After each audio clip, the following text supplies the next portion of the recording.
Good morning. Today is the 24th day of the month of Adar Sheni, April 3rd. And today, I only missed once, by the way. It's only one time. Forgot to press record one time. But we're on, and David Klein is here, and Ziv David is here. Oh, beautiful people, man. Okay, in today's lesson, guys, we're talking about the difference between a mitzvah with kavanah and without kavanah. It's like a body without a soul. Not really happening, right? Whoever's on, please mute your phone. Thank you. In addition, we discussed yesterday that the body and the soul both have godliness giving them energy, but they both seem to be hidden the same amount, meaning can't see God in either of them. However, just as the four distinct categories of life, when we have humans, animals, vegetation, and mineral, we could obviously see there's a difference in life in them. Minerals, stones, they don't seem to have much life at all. Plants are alive. Ask Barry Geiger about that, but then we cut them and they only grow so long as you take care of them, whatever. And then you have animals, which are much more alive, cute puppies, whatever. Then you have human beings. So there's obviously more vitality in as we go up the chain. So is the contrast of a mitzvah done merely in action versus one infused with intent and meaning and kavanah. When you do a mitzvah without kavanah, okay, it's still a rock, it's still a tree or a bush. But when you add kavanah, it's either a behema, if you put in a little bit of kavanah, you put in a lot of kavanah and the proper kavanah, then it's like a tzaddik davening. In the physical body of a living creature and in an absolute inanimate being such as a stone or earth in which no life or spirituality are apparent, looks like a rock is dead since they lack even the power of growth.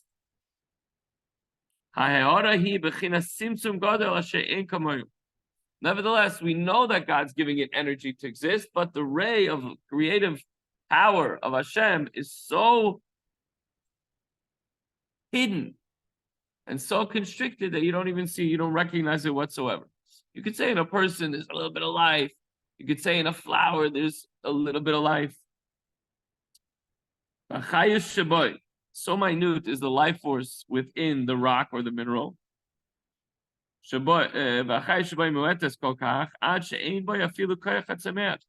no power of growth. There's no ability for the rock to get any bigger, to grow, to roll on its own, right? Everything else you could say, the tree gets bigger and bigger and bigger, but it can't move. It can't go from place to place. Maybe it can't think. Maybe it can't talk. But it has a little power of koyach to grow. Then it goes up the ladder. When it comes to vegetation, the contractions, the concealment of godliness, is a little bit less, but it's still not as revealed as it is when it gets to the animal and man. As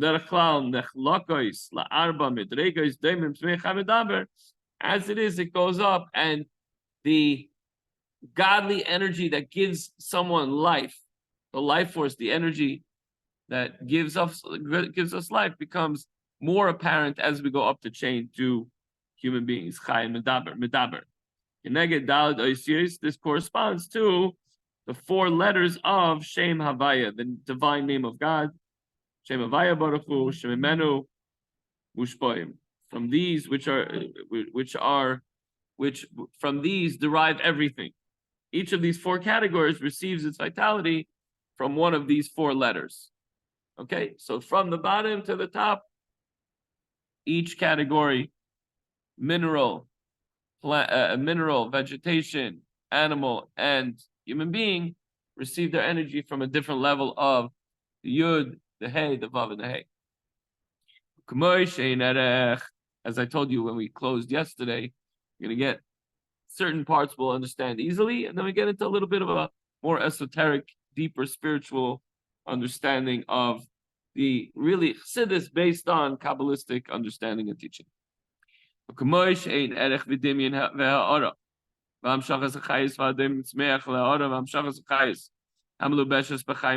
Just as the illumination and the flow of energy found in mineral and vegetable, there's no comparison to the light or likeness to the illumination and flow of vitality clothed in animal and man, since in the latter two categories, it's clearly apparent that they're alive, they bark, they talk, they communicate, they smile, they cry. When it comes to plant life or mineral, they don't have these qualities. Even though all four categories come from the same concealment of Hashem. They all come from, ultimately, from the same garment, namely the garment of klipas noiga. Hence, in none of these categories is it apparent that their vitality is actually from God. It's very hard to prove to somebody. If somebody's an atheist, he'll say, you don't come from God, you come from your parents, and go up the chain. And the same thing with minerals, vegetation, animals, and everything else. As far as that's concerned, God himself, HaKadosh Baruch Hu, is completely hidden from the naked eye to be able to, obviously, if you learn Torah and you're connected, you understand that Hashem gives us life. But for somebody who's ignorant to these concepts, he'll say, where's God in all this? The rock was here forever, millions of years, billions of years. The plant happens because the seed grows from the father plant and the mother plant and the animals. It's all evolution.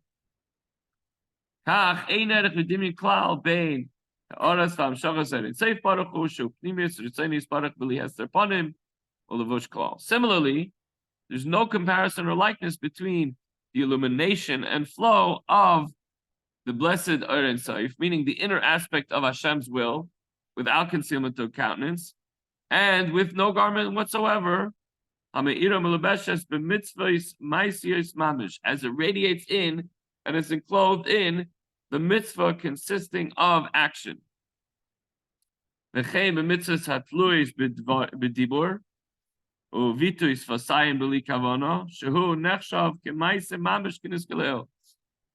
don't differentiate whether the actual mitzvah is performed through speech and verbal articulation, which is regarded also as an action, as mentioned above, when performed without kavanah.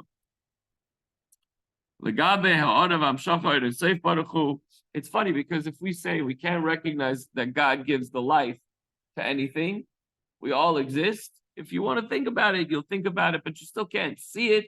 It's hard for you to prove it. So then what's the difference whether I have kavanah doing a mitzvah or not? I have to just do it. Just like the person's alive and we don't know what the hidden kavanah is behind it, meaning we don't see godliness behind it. So let me just do the mitzvah, whether I have kavanah or not.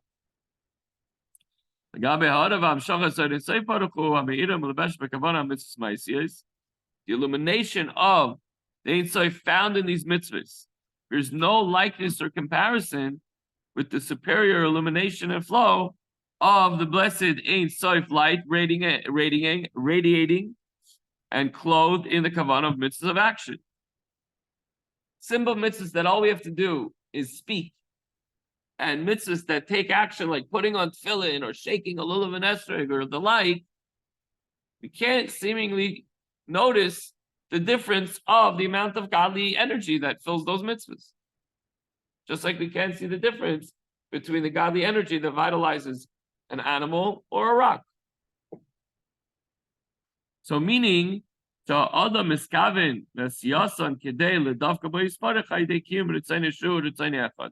meaning man's intention to attach himself to God by fulfilling Hashem's will as expressed in the mitzvahs, since he and his will are one.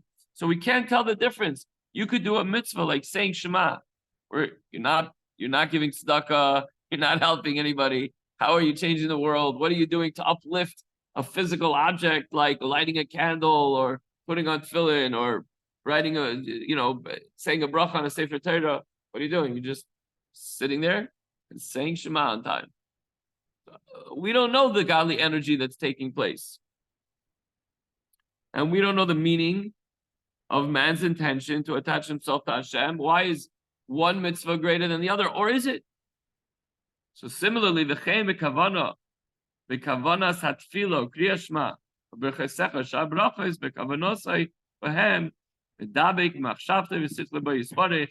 Similarly, with regard to kavana during prayer, the recital of Shema and its blessing, and in other blessings, where through one's kavana in them, he attaches his thoughts and his intellect to HaKadosh Baruch Hu. So while we might give more focus and energy on it's an action mitzvah. You put on tefillin, it's an action mitzvah. Who's to say that you're not reaching the same level, if not a greater, deeper level, when you have deep, passionate kavanah during the recitation of Shema, which is a biblical commandment? Or, might I add, benching after the meal, which is much Shema. Shema is the holiest prayer. We can't forget that. But saying thank you to Hashem after we eat, after we have bread, is also a biblical commandment. So we thank Hashem. We also have to have kavanah. It's not something we just, I got to rush because lunch is over. Now I got to get back to work. And you either blurt it out, or you completely skip it altogether. So we might be able, the point is we might be able to reach a higher level, or at least an equal level of connecting to Hashem through kavanah, which is giving us the encouragement and inspiration to tell us and show us how kavanah is so important. So the takeaway is action-based mitzvahs are the will of Hashem. So we got to do them. The main thing is to do the mitzvah. Sometimes you'll see I'll schlep a guy and I'll just put tefillin on him. And I'm like, what am I doing? Just do it. We'll worry about the kavanah down the road. But taking a moment when doing a mitzvah to contemplate that you are performing the mitzvah to connect to HaKadosh Baruch Hu is the life of the mitzvah. That's not always recognized, and nobody knows what you're thinking. But just like mineral, vegetation, animal, and human being are given life of Hashem, and we don't see it, we don't recognize it, even though we know it, but it's very hard to see it. That's really giving the life to the person, and even the rock or the earth or the tree or the bird in the sky. So too, the kavanah, while we're doing the mitzvah, is the life of the mitzvah. Now go do some mitzvahs, guys, and have kavanah. Have a wonderful day, and thank you everyone for joining us in person and online. And once again, for the second time this year, happy birthday, Alti.